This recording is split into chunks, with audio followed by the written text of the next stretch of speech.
სინჯებს კუსტვის წყლის და ვაკეთებთ ფიზიკურ და ქიმიურ პარამეტრებზე ტესტირებას. აქ გვაქვს ორი სინჯი, ერთი არის სუფთა წყალი, მეორე არის კუსტვის წყალი და დღეს ეხლა ამ წყლების ანალიზი უნდა ჩავატაროთ. გაზომვის ადგილი აღნიშნოთ სპეციალურ ჟურნალში, რომლითაც ჩვენ შემდეგ დავამუშავებთ ამ მონაცემებს. ატმოსფერული ჰაერის წნევა გავზომოთ, ტემპერატურა გავზომოთ ჰაერის და წყლის სალცალკე. შემდეგ გავზომოთ ფარდობითი ტენიანობა ჰაერის, განათება, ლუქსომეტრით, ხმაური, ელექტრული ველის დაძაბულობა, ელექტრომაგნიტური გამოსხივება, ფორმალდეჰიდი, მყარი ნაწილაკები, ქარის მოძრაობის სიჩქარე, აქროვადი ორგანული ნაერთები, ეს ჰაერზე. რაც შეეხება წყალზე, წყალში გავზომავ ჩვენ pH და მინერალიზაციას. მოდით ახლა აი ამ სინჯებით ამოვიღოთ აქედან pH მეტრის ქაღალდი და გავზომოთ pH.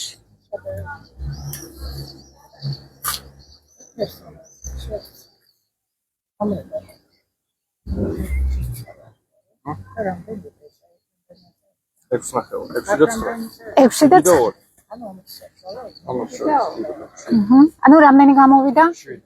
7. დღეს კუსტვის წყლის pH-ი აღმოჩნდა 7 pH-ი. ანუ 7 არის ნეიტრალური. შეესაბამება ნორმას, ხო? თუ დღევანდელი წყლის pH-ი აღმოჩნდებოდა 9.5-მდე, ესეც ნორმის ფარგლებში იქნებოდა. მჟავე არ უნდა ყოფილიყო. ანუ 7-ზე ნაკლები, 6-ზე ნაკლები და ასე შემდეგ. აბა გავაკეთოთ ახლა სუფთა წყალზე და შევადაროთ ეს ორი მონაცემი. ასე ჩაყავთ ბოლომდე ჩაყავთ, ბოლომდე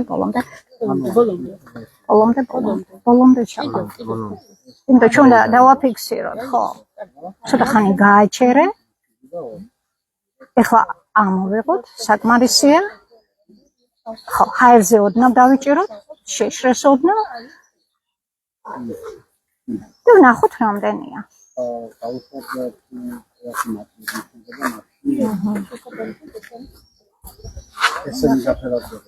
აი ნახეთ, მეორე pH მეტრით ვაქვს ჩვენ. აბა მეორე pH მეტრით. ორივე და გადავამოწმოთ. მანახე მეორე ეს ცხრილი. ეს სამი ვთქვი, ეს უნდა გაიგოს. სწორანი და გადავიღოთ ფოტო და დავაფიქსიროთ დღევანდელი. ხო, უნდა კარგად გაშრეს და ამით შევამბობ. 7 და აი შეხედეთ როგორი მიიღო. ორ ფერშია თითქოს, არა? ამ 6 და 3, 6 და 9-მდე არა? ხო, ამითაც გასინჯეთ, აი ამ pH-ითაც. ჩავაწერენოთ მნიშვნელობები.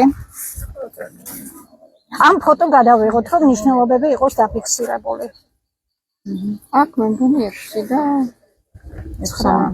დაახლოებით. აი ეს უნდა ამან უნდა მიიღოს თავის შეფერილობა და მე უნდა შევადაროთ რომელს შეესაბამება. აიგეთ, ეს ხო არის სხვადასხვა შეფერილობები და უნდა შევადაროთ რომელს შეესაბამება. ხო, აი თითქოს. აბა რომელს შეესაბამება? ამას? უფრო 6 და 6 და 9-სკენ არის. მაგრამ უნდა ვაცადოთ, რომ გაშრეს და შესაბამისობას დავადგენთ აი აქ. ხო, მეორე ეს იყოს. მეორე. აბა გამათესია, ეს ორივე მშრალია. ეს ხანარი ეს არის. ეს განსხვავებული ინდიკატორია. ჩადები მაგაში. აბა ჩავდოთ. აი ხეთ მომართვე. ეს წამებში ისე იმას ჩაულებრივ წყალზე. ამან რა აჩვენა? აი და ზუსტად აი 6 და 6. ეს არის?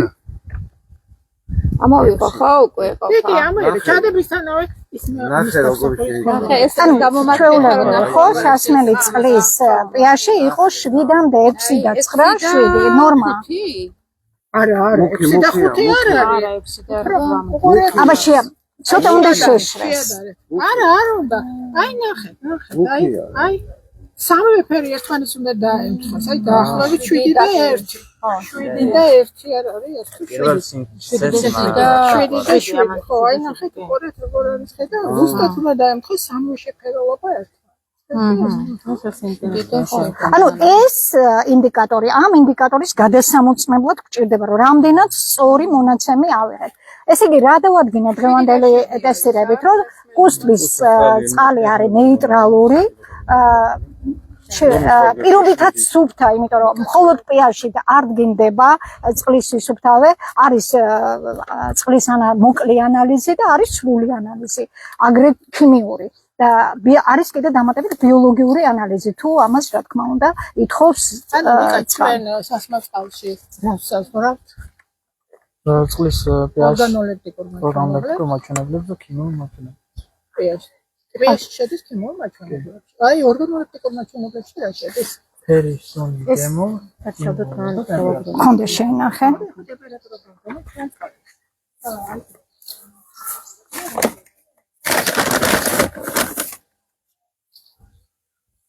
და ხოდეს ტემპერატურა.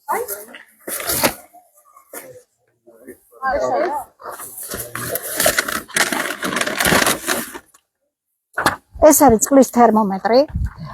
უშუალოდ იმ ადგილას აი ზედაპირულ წყალზე ხდება ტემპერატურის გაზომვა.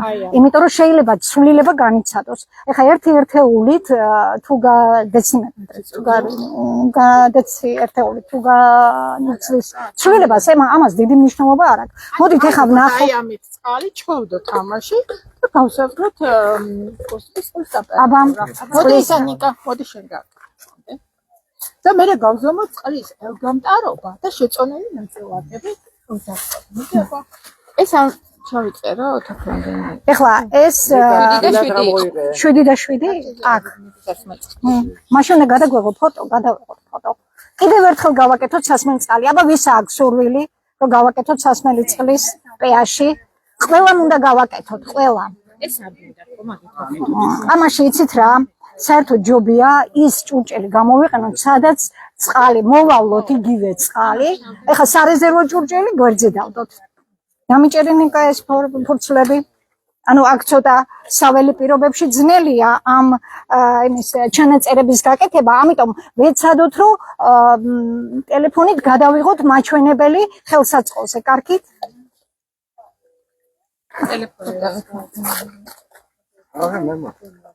ფიქრო მიდი ისა.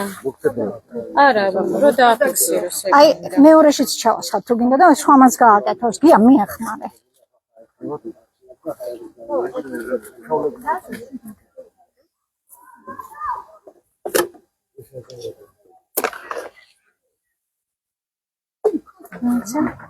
მიდი ისაფიქრო. თეთო მიდი რა გადაიღე რა ფოტო. მეც რო გადაგიღე. მე გამიჭირდა. ახლა დაიჭირე. ცოტა ხანი გააჩერე. ეს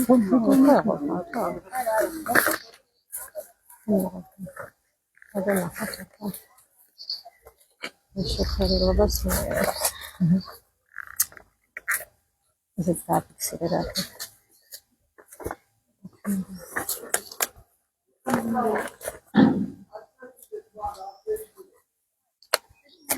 დადოთ. აბა ესეც შეადარეთ ამას. აი რომელი შეფერილობა მიიღო? 6 და ამის 6 და 5. 6 და 3 უფრო რა. ნუ ნაკეთე. ფერებს აი ეს 6 და 3 უფრო 6 და 3. 6 და 3. საერთოდ მეთოდურად ეს კარგად უნდა გაშრეს და მაშინ უფრო კარგად დაფიქსირდება გამოგდეს ხო და 6 აქვს სისველეზე ოდნავ ცვლილება. ეხლა გავზომოთ გამტარობა. 6 და 3. როგორც თქვით. ეს უცხო წყალს გავზომოთ. და გავზომოთ ასევე გამოწვევა რა უცხო სისტემაში გამტარობა ნაკლები იქნება ვიდრე ორგანული ნაერთი. ანა წინსრებით ვაკეთებ დასკვნას. ხო, ვარაუდი კაი, მოდი ვნახოთ, აბა გამართლდება თუ არა ეს ვარაუდი როგორც სპეციალისტის. ეს ხალი გადააქციეთ, შესწავლილი ნაწილაკებს მოავლეთ, იმიტომ რომ მაინც ამას თავისი ეს აქვს. უსდროულად დიახ ანუ ეს აი ეს არის ჩართვა გამორთულობაზე ჩავთავს შემიძლია წყალი ავიღო შუიდან თუქმენ და შევიდე უბრალოდ თქვენ ვარ შეგვიყვანთ კაი. უშუალოდ ხელმძღვანელი არ გვაწევს ვიცი მე ხვდე ხო. შევალ და გამოგიტანთ თუ რა აი ცოტა ხანში გამოვიდეთ. ცოტა ხანში. გაგიწახეთ სამაშველო მადლობა. თქვენ სახელი?